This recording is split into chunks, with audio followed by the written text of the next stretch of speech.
si hay personas que vienen en camino, que paso, que están aquí, y los que están aquí, mi Dios, sabemos que no es por coincidencia o por cualquier otra cosa, porque vamos a estar aquí para recibir tu palabra, mi Dios.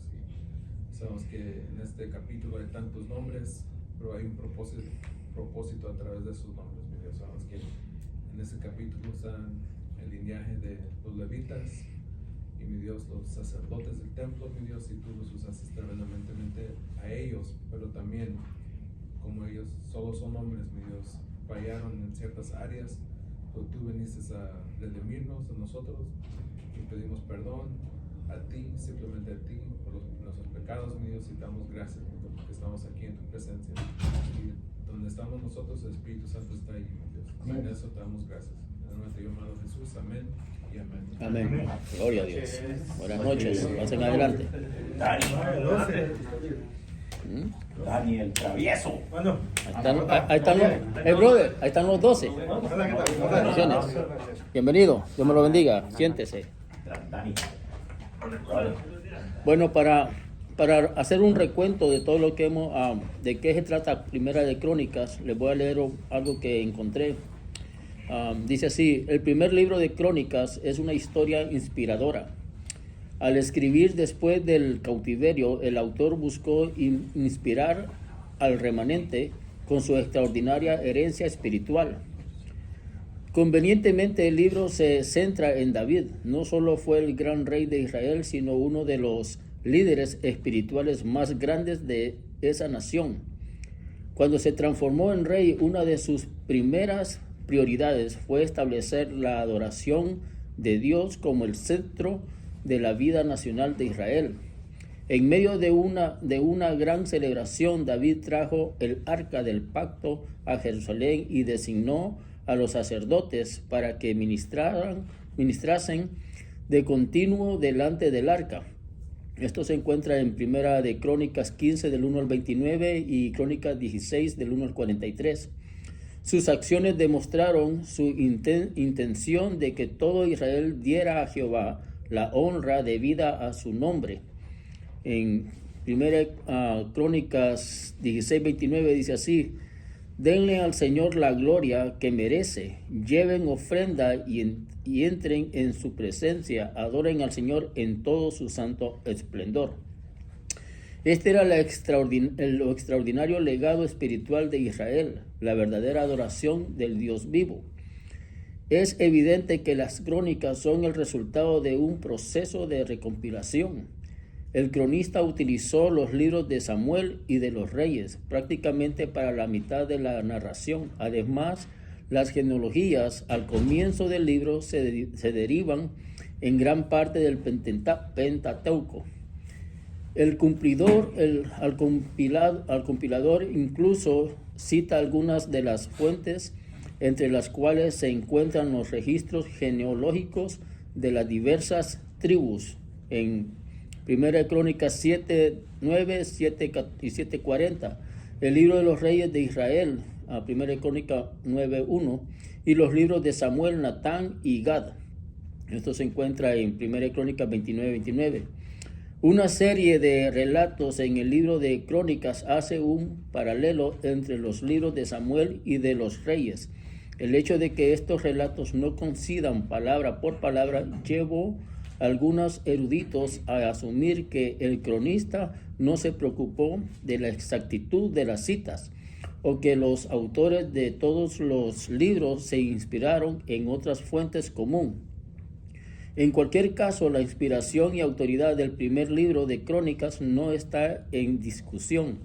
Al escribir acerca de los mismos eventos, el compilador del libro de Crónicas no está en discusión. Primer libro de Crónicas simplemente enfatizó una perspectiva diferente a la de los autores de los libros de Samuel y de los Reyes. La sinóptica de los evangelios trabaja de la misma forma. Cada evangelio presenta algunas de las mismas historias de Jesús en diferentes formas. Cada uno nos proporciona nuevos detalles y una nueva perspectiva del evento. Los diferentes énfasis explican muchas de las diferencias entre las narraciones de Crónicas y de Samuel. Algunas de las otras aparentes contradicciones, especialmente en materia de ortografía y números, se pueden explicar como un descuido al copiar y transmitir el texto. Los números, al parecer, se escribieron en anotaciones que podrían confundirse fácilmente en la mayoría de las divergencias entre Crónicas y Samuel. Se puede justificar de esta manera. En muchos casos, las divergencias son solo aparentes y se sugieren formas apropiadas para armonizar. En cualquier caso, ninguna de ellas amenaza la inspiración inefabilidad del texto original. Esto es para más o menos un detalle de lo que es cómo fue escrito Crónica o en qué rey o de qué libros se agarró, cómo se llama el cronista, para sacar todos los que son las cronologías. Bueno, para empezar me van a tener que ayudar. Vamos a ir así. Voy a empezar de este lado, ¿ya? Y un texto cada uno hasta que lleguemos al versículo 50. Y voy a empezar yo. Dice 1 Crónicas 1:6, dice así: los hijos de Leví fueron Gerson, Coat. 1:6 o 6:1. 6:1. 6:1. 1 Crónicas 6:1.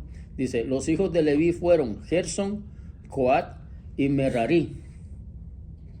Los hijos de Coat, Amram, Izhar, Hebrón y Uziel.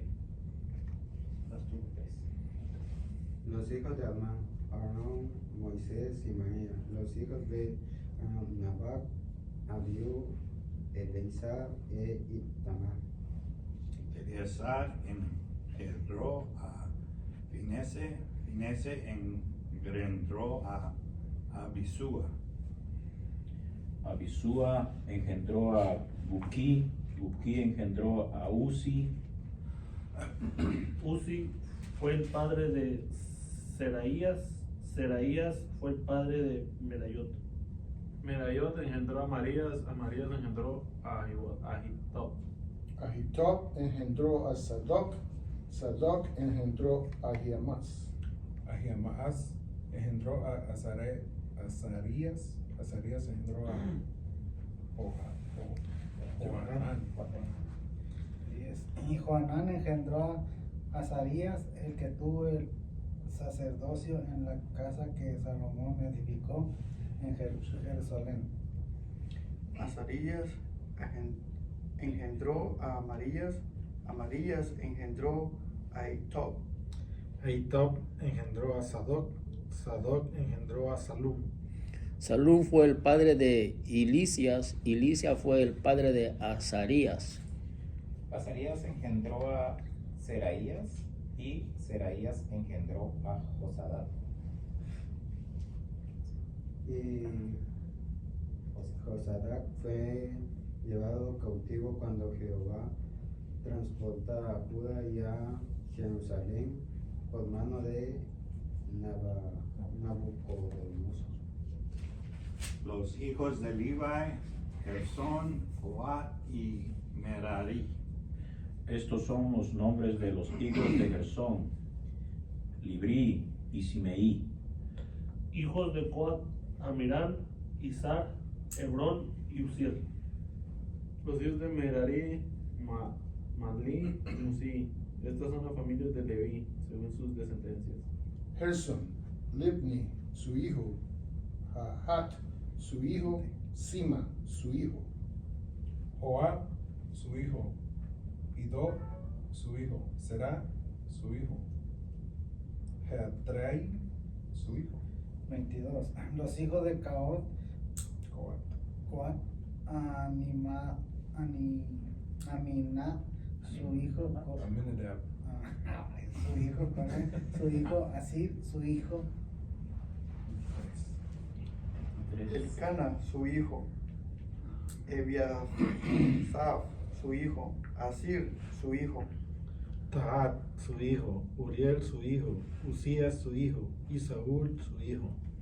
Entre los descendientes del Cana estaban Amasaía, Ahimot, 26. Elcana, su hijo, Sofaí, su hijo, Naat, su hijo. Eliab, su hijo, Jeroán, su hijo, Elcana, su hijo.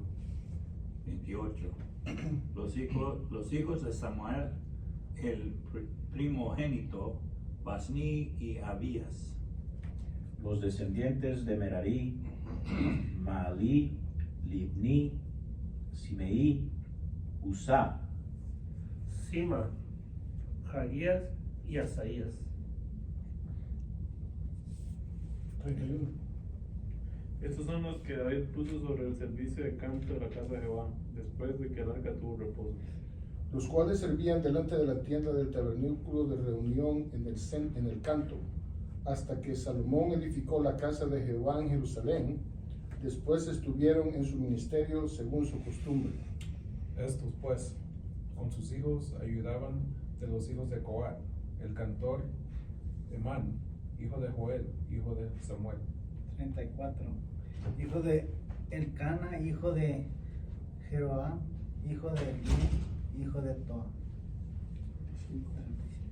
hijo de Suf, hijo de Elcana, hijo de Mahat, hijo de Amasía. Hijo de Elcana, hijo de Joel, hijo de Azarías, hijo de Sofonías. Taat, Asir, Abiasaf y Core. Hijo de Isaac, hijo de Coat, hijo de Leví, hijo de Israel. 39. Y sus hermanos Asaf, el cual estaba a su mano derecha. Asaf, hijo de Berequías, hijo de Simea. Hijo de Micael, hijo de Asías, hijo de Malaquías. 41. Hijo de Etni, hijo de Sera, hijo de Adeaí. Etán, Simá, Simí. Hijo de Jahat, hijo de Gerson, hijo de Leví. Pero a la mano izquierda estaban sus hermanos, los hijos de Merari. Esto es, Están, hijo de Quisí, hijo de Abdi, hijo de Maluc. Hijo de Asabías, hijo de Amasías, hijo de Ilcias. 46.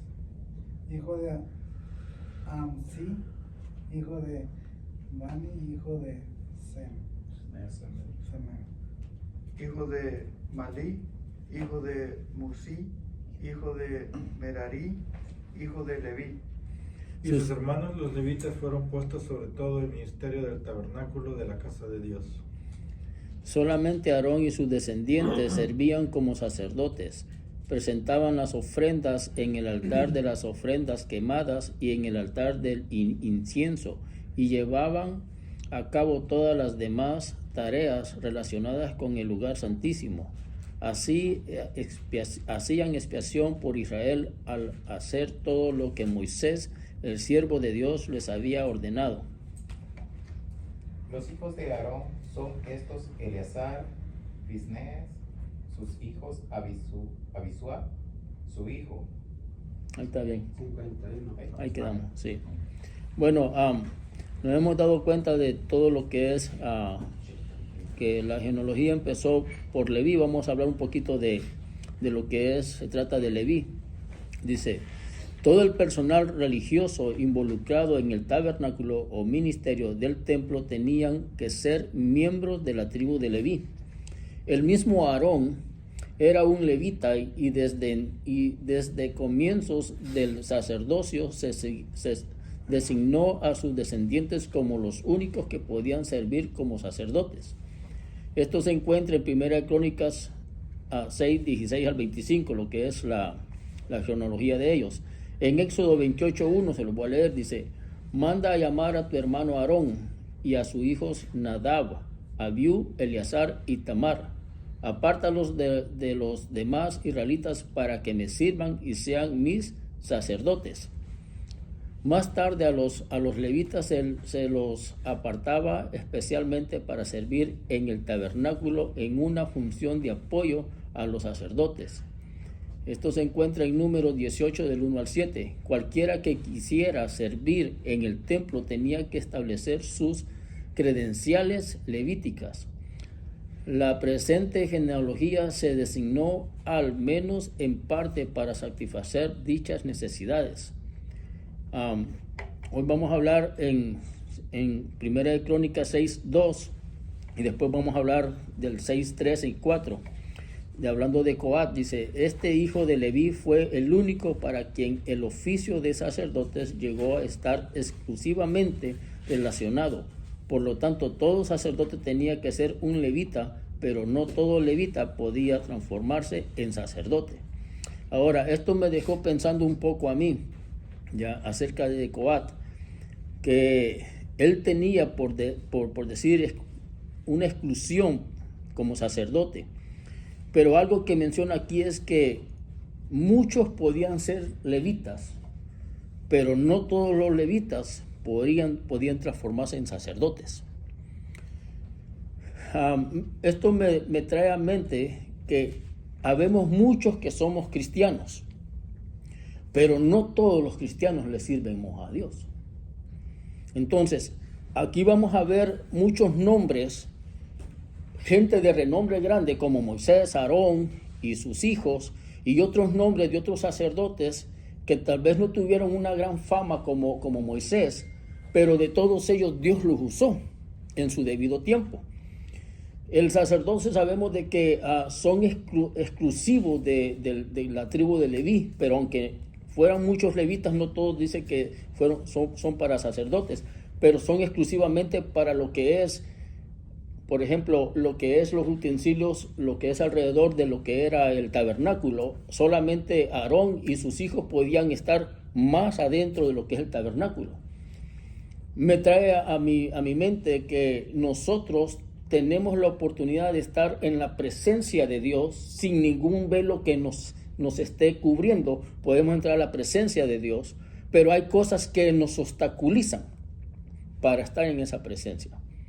Todos sabemos que hay pecado, ¿ya? Entonces, ese pecado no lo permite muchas veces que tengamos esa comunicación que queremos tener con Dios, ¿va? Los levitas sabíamos de que ellos, antes de entrar al santuario, a lo que es el tabernáculo, ellos tenían que reflejarse en una tina de agua para ver cómo estaban ellos, ¿ya? ¿Cómo se llama? Cómo estaban santificados ellos para poder entrar.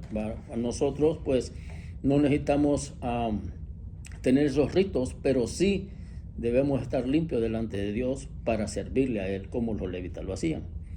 Dice,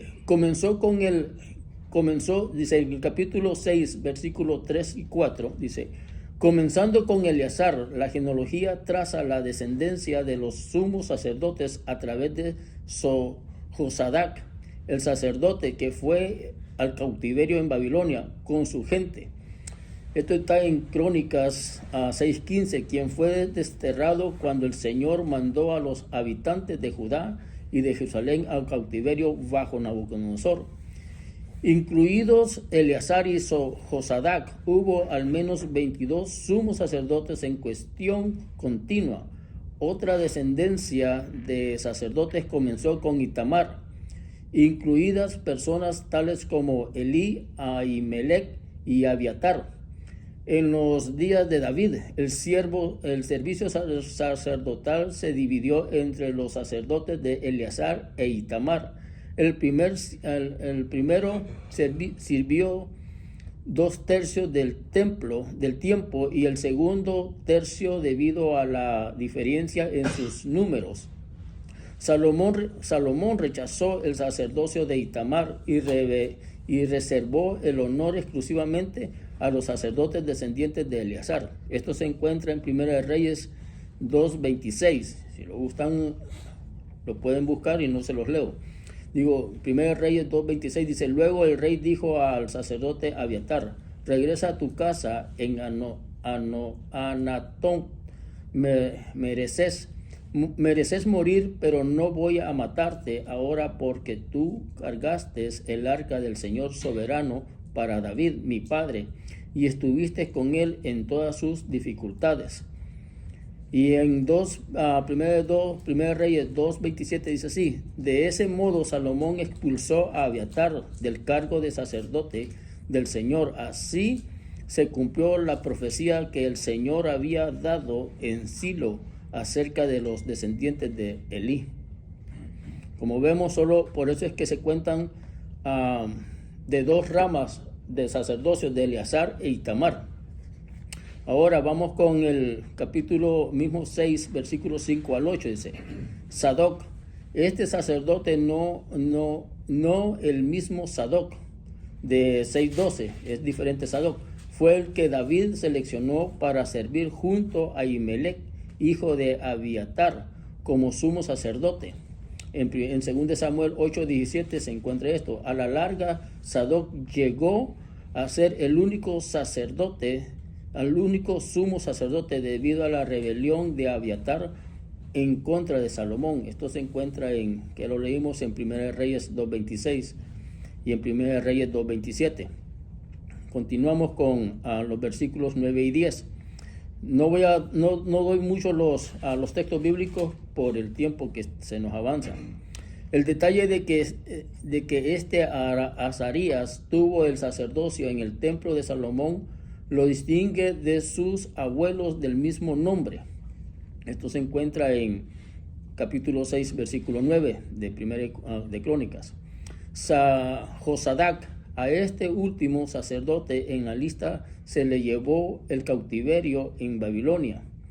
Era el padre de Josué, el sacerdote que regresó de Babilonia con Zorobabel para reedificar el templo y restablecer la comunidad judía. Esto se encuentra en Ageo 1:1.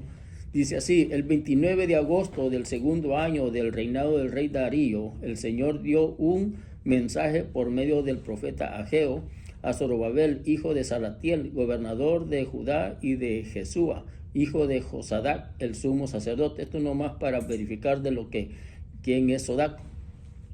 En el versículo 15 al 17 habla de Gersón. El propósito de la siguiente genealogía era enumerar la descendencia principal de los hijos de Leví, que no eran sacerdotes, sino levitas comunes. Como lo dijimos al principio, no todos los levitas eran sacerdotes. En los versículos 18 al 21 habla de Amram. Era el padre de Aarón y de toda la descendencia de sumos sacerdotes. Todos los otros sacerdotes tenían que trazar sus descendencias hasta Coat a través de sus otros hijos: Isar, Hebrón y Uziel. Los descendientes de Leví que no eran hijos de Coat no podían ser sacerdotes. En el versículo 22 dice así: Aminadab es otro nombre para Isar. En el capítulo 6, 18 está esto: quien también aparece como el padre de Core. Este Core fue el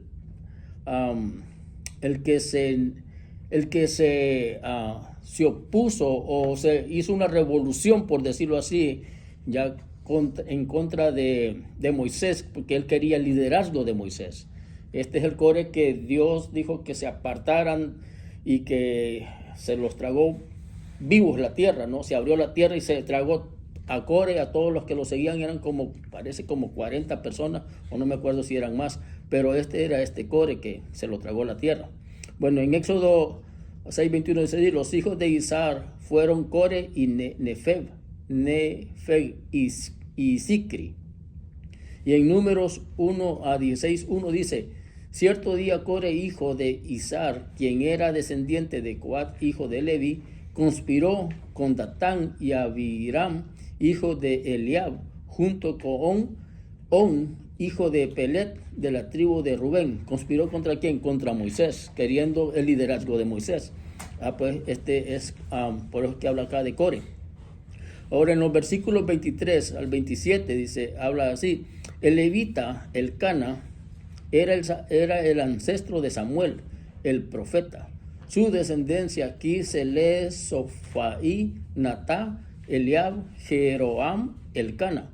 Pero aparece en 1 Samuel 1:1 como Suf, Tou, Eliú, Jeroam y Elcana, una genealogía paralela en 1 Crónicas 6:34 y 6:35. Se lee en orden inverso: Elcana, Suf, Toá, Elib, Jeroam, Elcana. El que estos nombres hayan variado su ortografía e incluso su forma era una práctica aceptada y no afecta la veracidad de la historicidad de las personas oralistas. Naat, este ancestro de Samuel, se conoce también como Toa. Esto se encuentra en 1 Samuel 1:1. Dice Samuel, los ancestros de Samuel, esto está en el versículo 28 al 32.